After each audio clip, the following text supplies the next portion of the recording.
बिस्मिल्लाहिर्रहमानिर्रहीम। अस्सलाम वालेकुम। YouTube channel village cooking with Tooba में खुश आमदीद।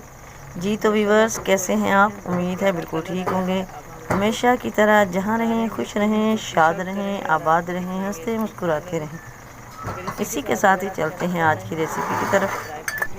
अगर आपके पास जस्ट 3 आलू हैं तो आप मेरी इस रेसिपी को फॉलो करें तो यकीन जानिए आपके खाने वाले और देखने वाले पूछे बगैर नहीं रह सकेंगे कि ये क्या है। रेसिपी स्टार्ट करते हैं। मैंने लिए हैं यहाँ पर 3 अदद आलू थे मेरे पास मीडियम साइज़ के। इनको मैंने छील के काट लिया है इसलिए कि मेरे पास टाइम ज़रा शॉर्ट था। तो अब मैं इनको बॉयल कर लूँगी। बॉयल करने से इनके टेस्ट में या इनकी ग़िज़ाइयत में कोई कमी नहीं आएगी। आलू हमारे ये उबलते हुए 10 मिनट हो चुके हैं, ये बॉयल हो चुके हैं। अब हम इनको उतार लेते हैं, पानी इनका रिमूव कर देते हैं और इनको ठंडा करते हैं थोड़ा सा। जी आलू ठंडे हो चुके हैं, अब हम इनको मैश कर लेते हैं हाथों से।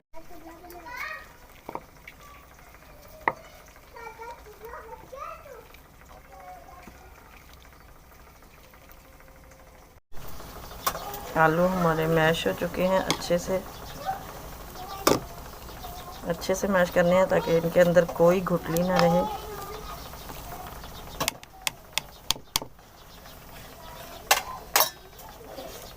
अब हमने इसके अंदर ऐड करना है ये सब्ज़ धनिया है मेरे पास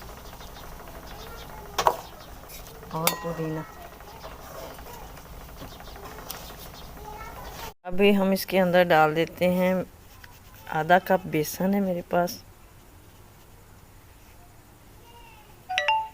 आधा कप हमने बेसन ऐड कर दिया है और 1 चम्मच डालना है इसके अंदर मैंने कॉर्नफ्लोर का।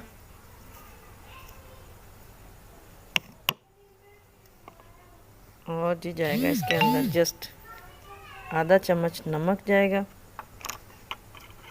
और जाएगा इसके अंदर आधा ही चम्मच कुटी हुई लाल मिर्च। बस यही चीज़ें हमने इसके अंदर ऐड करनी है और अब इनको अच्छे से हमने मिक्स करना है। इसकी एक डो बना लेनी है। इधर देखना है, अगर डो ज़्यादा हार्ड सख्त हो रही है तो हमने थोड़ा सा पानी ऐड कर देना है इसके अंदर। इसको हाथों से अच्छी तरह मिक्स कर लेती हूँ मैं। जी इस तरह की हमारी ये डो माशाल्लाह से रेडी हो चुकी है। अब हमने इसको शेप देनी है। तो ये एक चमचा लिया है मैंने, तो चमचे के ऊपर ये ऐसे मैंने इसको निकालना है और ऐसे इसको डिश में रखते जाना है।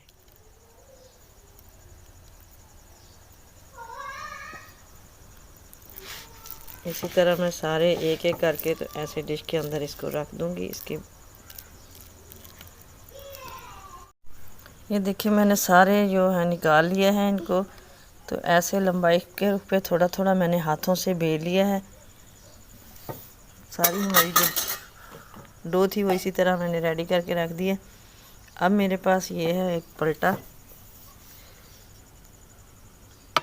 पलटा लिया है मैंने। आपको मैं एक करके दिखा देती हूँ। पलटा लेना है और हमने इसको ऐसे रख के इसके ऊपर दबाना है, थोड़ा सा टेढ़ा करके ऐसे।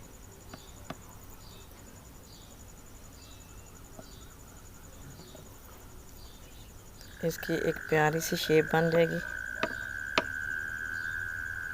एक और कर लेते हैं। देखने में ये ऐसे ही लगेंगे कि जैसे ये बिस्किट हैं। इसी तरह करके मैं सबको शेप दे देती हूँ। इसी तरह एक एक करके मैंने ये सारे आलू के बिस्किट ही हम कह देते हैं इसको, ये रेडी कर लिए हैं। माशाल्लाह काफ़ी खूबसूरत लग रहे हैं। अब हम इसे फ्राई कर लेते हैं। एक साइड हम इसकी थोड़ी सी कुक होने देंगे, फिर इसकी साइड चेंज करेंगे, वरना ये शेप जो है इसकी दी हुई हमने ये ख़राब हो जाएगी। अभी ये सॉफ्ट हैं, थोड़े से हार्ड हो जाएं। लें जी ये हमारे स्नैक्स एक तरफ से कुक हो गए थे। मैंने साइड पलट दी उसकी, दूसरी साइड से भी माशाल्लाह कुक हो चुके हैं। बहुत प्यारा कलर आया है। अब हम इनको उतारेंगे, फिर इनको डिश आउट करेंगे और आपको दिखाएंगे इसकी फाइनल लुक। मगर इसी के साथ अगर आप चैनल पर नए हैं तो प्लीज़ सब्सक्राइब कीजिए, बेल आइकन को भी प्रेस कर दीजिए ताकि मज़ीद वीडियोस का नोटिफिकेशन आप तक इजीली पहुंचता रहे। लीजिए जी, बातों ही बातों में हमारे ये मज़ेदार स्नैक्स रेडी हो चुके हैं। माशाल्लाह बहुत ही मज़े के बने हैं। तो उम्मीद है आपको भी ये रेसिपी पसंद आई होगी, तो ट्राई ज़रूर कीजिएगा। प्यारे प्यारे कमेंट कीजिए, लाइक और शेयर कर दीजिए। दुआ में याद रखिएगा। मिलेंगे नेक्स्ट वीडियो में, तब तक के लिए अल्लाह हाफिज़।